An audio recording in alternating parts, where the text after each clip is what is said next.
You know, it's been a while since I've done anything even resembling a top 10 video for any game. I think the last one I did was for Call of Duty World at War back in the day. Yeah, that's how long it's been. So let's go into these going now. It's been too long. I got the idea to do a top 10 video for Most Wanted 2 back when I started to master the LFA. I realized that I love too many cars just to have a small list. I have a fleet. The list that I will read off and describe, it's 11 cars, the 10 top 10s, and one honorable mention. You may be surprised by some of these answers. It wasn't very hard picking the number 1 and the number 10 vehicle. Numbers 2 through 9, however, those changed several times. So, what I have here is a final list. I don't plan on changing it. This is the definitive version. In number 1 is the Lexus LFA. It is an absolutely perfect fit for my driving style. It goes fast, grips well, sounds great, and looks sick. With over 1,400 miles logged, combined single and multiplayer, it's my trademark car. I've pretty much mastered it. The LFA and I have been through all sorts of hell, both in single player and the multiplayer. Now, for as much as I'm gushing about the car, I should also tell you about its faults. Its biggest problem has to be durability, but I'm kind of glad it has a problem in the durability department. That proves that it's a balanced car. It doesn't dominate all three categories, unlike, say, the Veyron. So, my other gripes to the LFA, I don't have problems with these anymore, but initially I didn't really like how it looked from the rear. It looked kind of goofy with the 3 exhaust pipes. I mean, I first thought rice burner, but that rear fascia and the rear look of things have grown on me quite a bit, so, you know. I'm glad they have. I mean, I love the LFA from any angle now. So, the LFA is my flagship car, and I don't go anywhere without it. I mean, it's obvious. It's my best car. It's my favorite car. What do you expect? Number 2. This took a lot of deliberation. This was the Maserati GT MC Stradale. God, that's a long name. But it's also a great car. This car is unique for a couple reasons. I mean, for one, it's one of the very few cars I enjoy driving in stock configuration. I mean, the only other cars I like driving in stock configuration were the 911 Turbo 3.0, and I think that's it.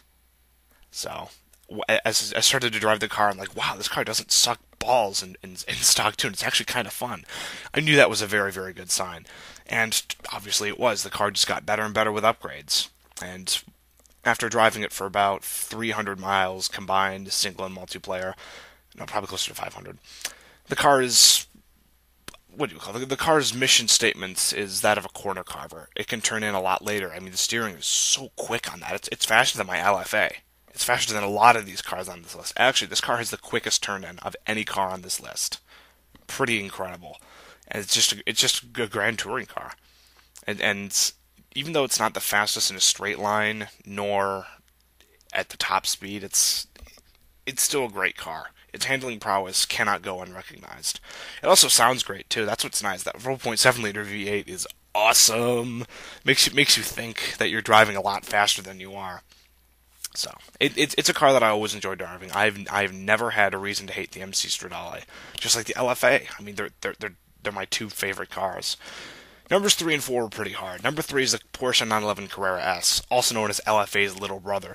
It's not quite as speedy or grippy, but it's still pretty fast, and it's much tougher than the LFA. It helps. I mean, I do like this trade-off. The Carrera S is a car that you can get down and dirty with and just start spawn killing people that you don't like, because the strength is not bad. It's above average for its class. And it's still a fun car to drive. It's still very grippy. I mean, for its class, the Carrera S is really, really good. And, you know, I mean, I'd be lying if I said I didn't beat Veyrons and Venoms with the Carrera S. I love it every time. But there are other cars that can do that, too. Number 4 is the Porsche 911 Turbo 3.0. I call it the whale-tailed winning machine. It's basically a slower version of the GT MC Stradale. It's really forgiving. It's really fun. Its cornering is so good. It doesn't turn in quite as quickly as the MC Stradale, but it has similar levels of grip, and it's just a really fun car to drive. I mean, and on a tight track, I mean, how can you keep from smiling and laughing like an idiot? I mean, it's just such a fun car. Top speed and acceleration aren't perfect. I mean, it isn't a slow car, though. None of these cars are slow. I do like some speed. Number 5, again, the mid-pack was where it got really hard. Number 5 is the Lamborghini Countach 5000 QV. I just call it the Countach, or the nice piece of ass, if you want to translate Countach roughly into English. It's kind of funny. This sexy beast is pretty easy to drive, and it doesn't. What's also nice about it doesn't oversteer or fishtail wildly when pushed hard in the dirt. I mean, that doesn't sound like a lot, but you'd be surprised how often I need to cross over dirt to get a tighter racing line. And unlike cars like the SLS AMG that'll just snap into oversteer, the Countach, if it will go into oversteer, it doesn't usually snap. It builds. Sometimes it builds quicker than other times, but overall it's just a very grippy car. Another thing I learned about it, its turn-in and its grip levels are very similar to faster cars such as the Ford GT and the Aventador J. So it's the Countach is almost like a car you learn to drive, and then cars that are faster than the Countach but exhibit similar handling traits are easier to drive because it's a familiar style. And it's also nice about the Countach, it's that 5.2 liter V12 is so nice. It sounds so good. I mean, just like the MC Stradale, the car sounds a lot faster than it actually is. And it's also fun about the Countach is when you beat Veyrons and Venoms and other exotics with it. Oh, that satisfaction, you can't get that anywhere else. Punching way above your class. It's also worth noting the Countach was a lot like the LFA. I hated driving it in stock tune. It was so bad. I thought, what am I doing driving this car? It sucks so much ass. I hate it. It's slow. It doesn't turn properly. It oversteers like crazy. Where's the grip? But like with the LFA, I stuck with it. And I'm glad I did. The Countach is awesome. That car ain't going anywhere. Number 6 is the Chevrolet Camaro ZL1. I also call it the baby hippo because it's very, very, very heavy. It's pretty wide too. It's longer, taller, wider, and heavier than most of the other cars on this list. And so you realize this weight hurts handling to a degree. And it does. The Camaro doesn't have the super quick reflexes of the LFA or the Countach, but the ZL1's it's still not bad in the turns. I enjoy it. I mean, it grips really well. And it hits pretty hard, too. It'll hold its own in a fight. And your driving style is a little bit different. Instead of maneuvering around things that are in your way, you're more or less encouraged to ram through them, because the car will take it more often than not. As I say, blocking, ramming, and trapping is a way of life with Baby Hippo, and I wouldn't want it any other way. Number 7 is a Ford Mustang Boss 302. It's got similar handling traits to the Camaro ZL1. It's definitely quick. In a straight line, the acceleration top speed department, the Boss 302 is quite good. It's not quite as grippy as the Camaro ZL1, and it's also not quite as speedy, but again, that's a small price to pay. It's a great car. It's just awesome. I love the retro styling, too. You can't go wrong with that. Number 8 was interesting. The Ford GT. This was one of my most hated cars to drive in stock tune. I mean, this was one of the few cars that I hated so much in stock tune that I boycotted it for months. No, not just a couple days, not a couple weeks. No, it was at least 3 to 4 months before I started driving the Ford GT again in single player. And I think, oh my god, this car sucks. But as I started installing upgrades, my hatred for the car started to go away. As the upgrades came in, the car became grippier and speedier. Now, of course, the Ford GT isn't quite as forgiving to drive as, say, the 911 Turbo 3.0. But the Ford GT is still pretty good. And not only does the Ford GT look good, but it sounds good. That engine sound, the 5.4 liter V8 supercharged, that's unique. No other vehicle Most Wanted 2 uses it. That is cool. And not to mention the Ford GT can definitely punch above its belt.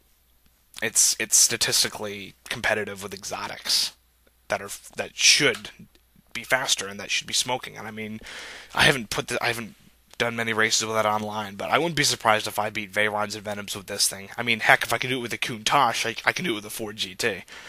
Overall, I'm glad the Ford GT, also known as the underappreciated one, is in my fleet. It's a wonderful addition. Number 9 is the Lamborghini Aventador J. I sometimes call it Aventador Jizz or something funny like that. And at least in my opinion, this is what the Aventador should have handled like and should have been like in Most Wanted 2. The J is grippy, it's speedy, and it's sexy. Now it's funny though, it's not as fast as it sounds or looks though. It tops out around 207 miles an hour with nitrous. And that's slower than my Carrera S. That's slower than my LFA. That's slower than my Ford GT. That's slower than a lot of these other cars on the list. But I realize now that the Aventador J's lack of top speed is its way of trading off that for acceleration and grip. I mean, it is devilishly quick on short, tight tracks. I mean, oh my god. It's so fast. And it grips pretty well, too. Unlike the Aventador normal, that oversteers and keeps snapping into oversteer, and it's just a very hard car to drive properly. The J is very forgiving, especially for its class. I mean, a lot of the exotics have similar handling quirks to the Aventador and the Agera R and stuff like that. The J is a unique exception. I'm glad to have it in the fleet. Just beware of long straightaways with the Aventador J. You will be disappointed. You're thinking, my God, this V12 is revving so high and the car looks so cool. Why is it only going 200 something miles an hour? You should be going like 230. What's wrong with you? Seriously, it's an extreme version of the MC Stradale. That's really all it is. But it's also really cool. And number 10 on the top 10 list is the Pagani Zonda R. It's stupid fast. I mean, it is really, really fast, and it corners well too. Problem is, though, I'm almost always nervous when I drive it. I mean, the car is just too fast for its brakes and its chassis. The Zonda R is also the weakest car in my fleet. It's also the widest. I mean, the Zonda R barely fits in a lane on the highway, and those lanes are very wide. And in close quarters is quite simply a nerve-wracking experience with the Zonda R. I mean, I know that seems like something silly to harp on, but the Zonda R is at least a foot wider than the LFA, or in some other cars. There, just park them side one in front of the other and just do some basic measurements. You will know. You'll realize it right away. And since the car is so weak, what would normally just do some damage or not put you into crash cutscene, such as with the LFA, will put you into the crash cutscene with the Zonda R. I mean, it is way too weak, and you just have to be careful with it. It's very, very, very easy to exceed your limits of control of the car with it. But that's also why I like it, though. It's a stupidly fun and woefully impractical race car. I mean, I sometimes just drive it to get my adrenaline pumping. If I need a rush or a thrill, drive the Zonda R. Drive it as hard and as fast as you can, and I guarantee you'll have a couple of oh shit moments. That's all but guaranteed. Now, of course, 10 cars on a list isn't enough for me, so I needed to include an honorable mention. Honorable mention is the BMW 1M. And as cute as it may be, it sits at the very top of the everyday class cars in my book. It's got tight cornering, and it's pretty fast for its class. It's very competitive in everyday speed lists, especially with upgrades. It's also one of the few everyday cars that I like driving outside of speed lists. I mean, yeah, the Ford Focus RS500, I'm like, yeah, okay, whatever, I'll drive over for the speed list because, well, it's upgraded and I have an advantage. But as soon as that restriction to drive everyday cars is lifted, I switch out of the Ford Focus RS500. With the BMW 1M, I stick with it for sometimes the whole multiplayer event. It's the only everyday class car I truly enjoy driving, and that says a lot.